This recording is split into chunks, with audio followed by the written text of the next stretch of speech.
நீங்க ஒரு இடத்துக்கு போகும்போதும், இல்ல ஒரு விஷயத்த பார்க்கும்போதும், கேட்கும்போதும், இந்த ஒரு விஷயம் நமக்கு ஏற்கனவே நடந்த மாரி இருக்கேன்னு தோணியிருக்கா? இதுக்கு பேரு தான் தேஜாவு.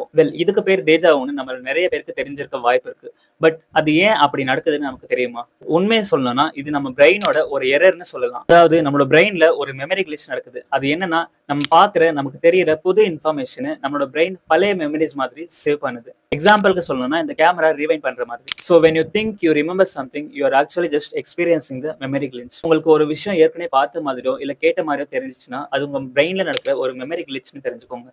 சில சயின்டிஸ்ட் ஒரு சில தியரீஸ் சொல்றாங்க. அது என்ன அப்படின்னு பார்த்தீங்கன்னா, தேஜாவோ என்றது பேரலல் யூனிவர்ஸ்க்கு சம்மந்தப்பட்டதா இருக்கலாம் அப்படின்னு சொல்றாங்க. அதாவது நம்ம வாழ்ற இந்த ரியாலிட்டி மாதிரி இன்னொரு காப்பி இருக்கலாம்னு சொல்றாங்க. சோ நம்ம ஒரு விஷயத்த பார்க்கும்போதோ, இல்ல கேட்கும்போதோ ஏற்கனவே நடந்திருக்க மாரி தோணுச்சுன்னா, நம்மள மாரியே ஒரு பேரலலான யூனிவர்ஸ்ல இதே ஒரு விஷயத்த நம்ம ஆல்ரெடி எக்ஸ்பீரியன்ஸ் பண்ணியிருக்கலாம்னு சயின்டிஸ்ட் சொல்றாங்க. நீங்க என்ன நினைக்கிறீங்கன்றத கமெண்ட்ல சொல்லுங்க. இந்த மாதிரியான இன்ட்ரஸ்டிங்கான, இன்ஃபர்மேட்டிவான வீடியோஸ் நீங்க பார்க்கணும்னு நினைச்சீங்கன்னா, நம்மளோட வெர்சடைல் இன்ஃபோ சேனலுக்கு சப்ஸ்கிரைப் பண்ணிக்கோங்க. நீங்க இந்த சேனல சப்ஸ்கிரைப் பண்றது மூலியமா நான் இன்னும் இன்ட்ரஸ்டிங்கான, இன்ஃபர்மேட்டிவான வீடியோஸ் போடுறதுக்கு எனக்கு ஒரு சின்ன மோட்டிவேஷனா இருக்கும்.